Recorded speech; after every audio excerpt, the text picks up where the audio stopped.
say that, you know, one of the tricks in this game is trying to sort of stay ahead of the pack and coming up with ideas that to some degree no one else has got. And that's really tricky and challenging because you have to really look at the market and understand the market, but then try and find an area in that market where perhaps there's a gap and you can kind of find a bit of a niche. I first sort of staked a bit of a claim in making films about Asia, and I did do that for a while, made films in Cambodia and China and Indonesia and so on that sold very well internationally.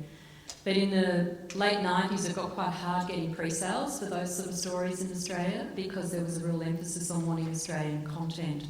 And so then I started telling, you know, more local stories for a few years.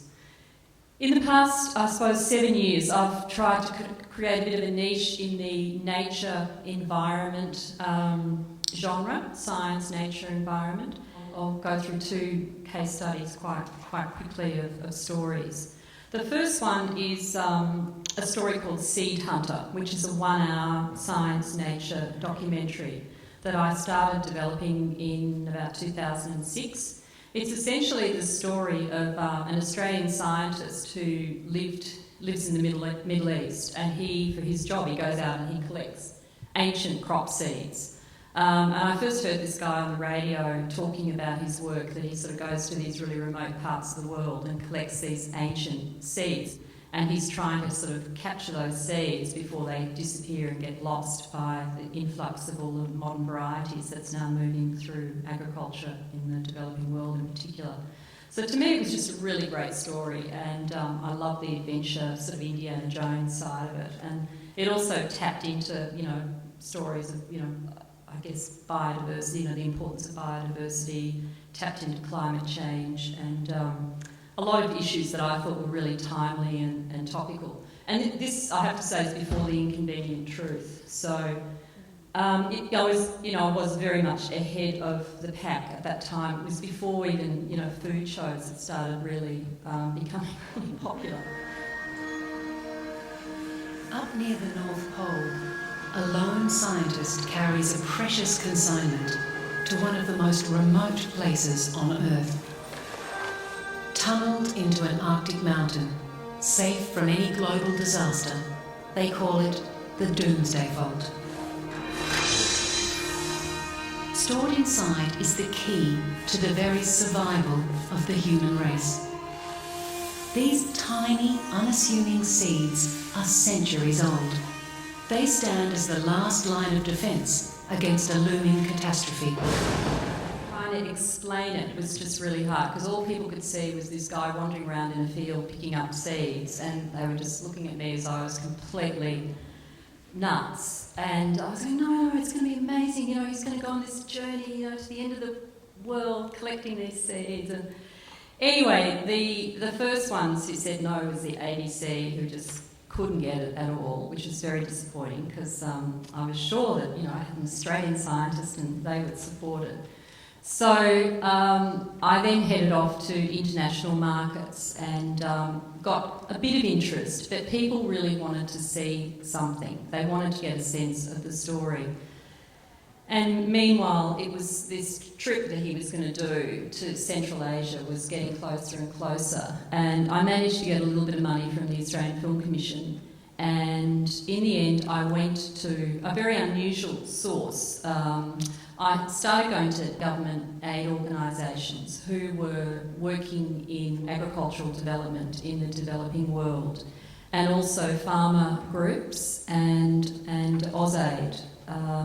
And I managed to raise quite a bit of money, around about $70,000 that was grants from those various organisations who really, because this was what they did, this was their work, and they completely understood the value of the film.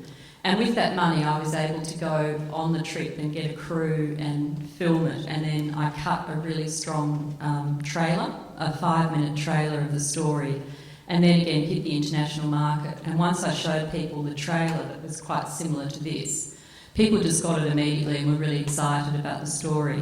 And so I'm sort of using that as an example that sometimes when you do feel really passionate about an idea and you really believe in it, even if you don't get the local broadcaster on board, if you can do some filming of your key characters and get a sense of the tone of the film and the story and some visuals, and then cut a really good trailer. And often 3 minutes is enough, and then be able to show that. And now there's lots of ways of doing that. You can put the trailer online. There's crowdfunding and lots of ways of getting support for your ideas. But anyway, look, it ended up getting a lot of pre-sales, and it sold right around the world, and it's won a lot of awards and been invited to a lot of festivals. And it's turned Ken Street into this cult hero. He's now known as the Seed Hunter, and he gets invited to all these international conferences, and then gets introduced as the Seed Hunter. It's hilarious.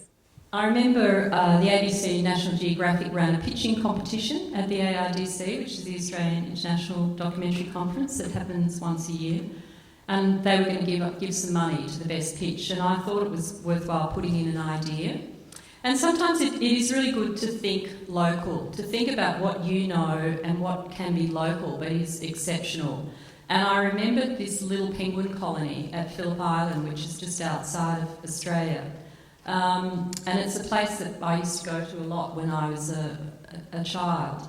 And I thought, I've never seen anything there. Maybe we could do a sort of like a science nature series following the stories of the rangers and the scientists in this penguin colony. And then, at that time, Meerkat Manor was still very popular, and I thought, maybe we can also tell the story about the penguins and the colony. So, unlike Seed Hunter, it was a story that people got it immediately. As soon as you said we're going to do a story about life inside a little penguin colony, it was like, we're in. And ABC was in right from the word go. They were terrific and really very, very supportive. They loved the idea, and I very quickly got international pre-sales. I went back to a lot of the partners that I'd worked with on Seed Hunter, Arte France, National Geographic.